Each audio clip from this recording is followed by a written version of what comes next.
চশমা museum, a house of world class, জলট্যাক মোড়, বহরমপুর মডার্ন হোটেলের সামনে। মাননীয় মুখ্যমন্ত্রী মমতা বন্দ্যোপাধ্যায়ের ঘোষণা মতো যুবসাথী প্রকল্পের ফর্ম রেজিস্ট্রেশনের কাজ শুরু হলো বহরমপুরে। সকাল থেকে চলতে থাকা এই ক্যাম্পে দেখা গেল উপচে পড়া ভিড় যুবক যুবতীদের।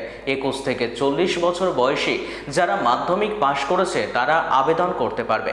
আগামী 1 এপ্রিল 2026-এ সকলের অ্যাকাউন্টে এই 1500 টাকা করে দেওয়া হবে বলে জানিয়েছে রাজ্য সরকার।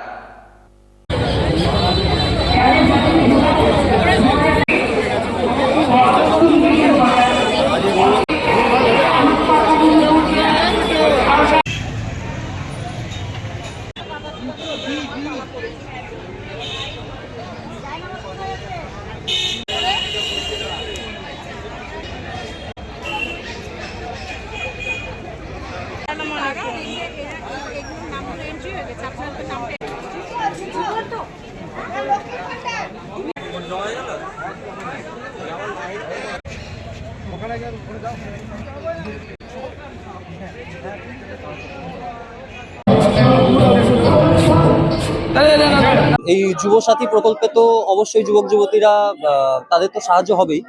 যারা বেকার আছে তাদের এই টাকাটাতে অবশ্যই তারা কিছু তো অন্ততপক্ষে করতে পারবে।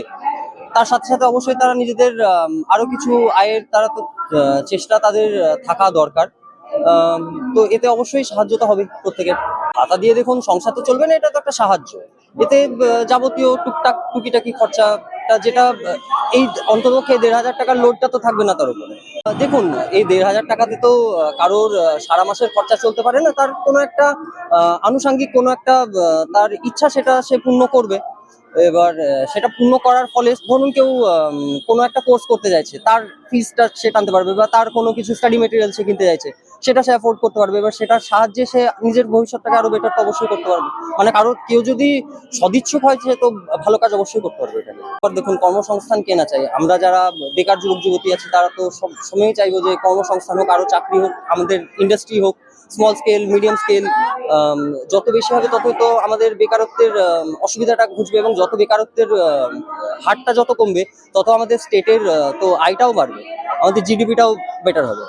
দেবরাজ ভাস্কর, আমি টিউশনস করি, স্টুডেন্টস আছে আইসিএসসি সিবিএসসি সমস্ত বোর্ডের স্টুডেন্টস আমি পড়াই। ভালোই সুবিধা হয়।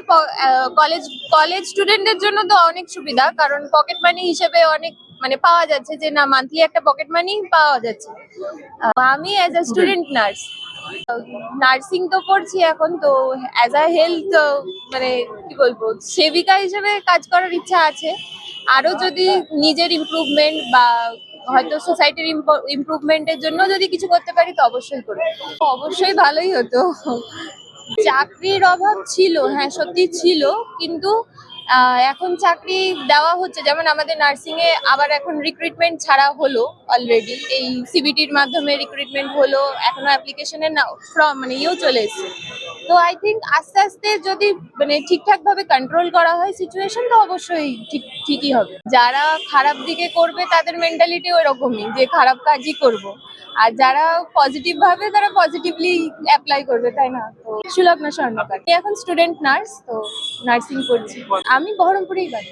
তো ভালো হয়েছে সবকিছুই, তাও ভালো হতে, বা সরকার যেটা ভালো বুঝেছে সেটা করেছে। হতে পারে এবার তাদের ব্যক্তিগত ব্যাপার, পার্সোনাল কে কিভাবে খরচ করবে, সবাই তো সমান না, সব মানুষ। ভালো হয়েছে এটা হয়ে, কিন্তু কোনো কাজের যদি এগোতো সেটাও ভালো হতো। রেজিস্ট্রেশন ফর্ম দিচ্ছে সেটা লাইনে দাঁড়িয়েছি। বিবিএ করেছি, ভালো করেছে। আমরা কিছু শিখতে পারবো, এই টাকাটা জমিয়ে জমিয়ে আমরা কোনো কোর্স করতে পারবো, সেটা আমরা পরে অ্যাপ্লাই করতে পারবো।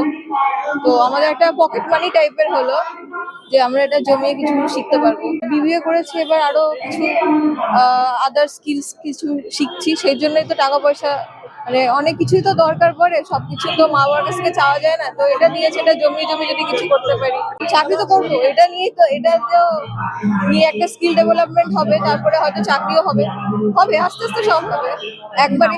কি আশা সাহা, আমি বহরমপুরেরই বাসিন্দা। ভালো লেগেছে আমার, তো এটা দরকার ছিল। মানে আমাদের মারা পায় লক্ষ্মীর ভান্ডার, তো আমরা তো ওটাই দরকার ছিল আমাদের, যে একটা মানে এবার টাকা তো সবাই পাবে, এবার কে কেমন ভাবে খরচ করবে সেটা মানে তাদের আর কি ব্যাপার। এটাও দরকার ছিল সবারই, যে আমরা মেয়েদের যে মানে বাড়িতে যারা বসে থাকে এমনি যারা বেকার দিচ্ছে সেটা সরকার অনেক ভালো। রিক্তা ভট্টাচার্য, আমি কসমেটিক কোম্পানিতে থাকি।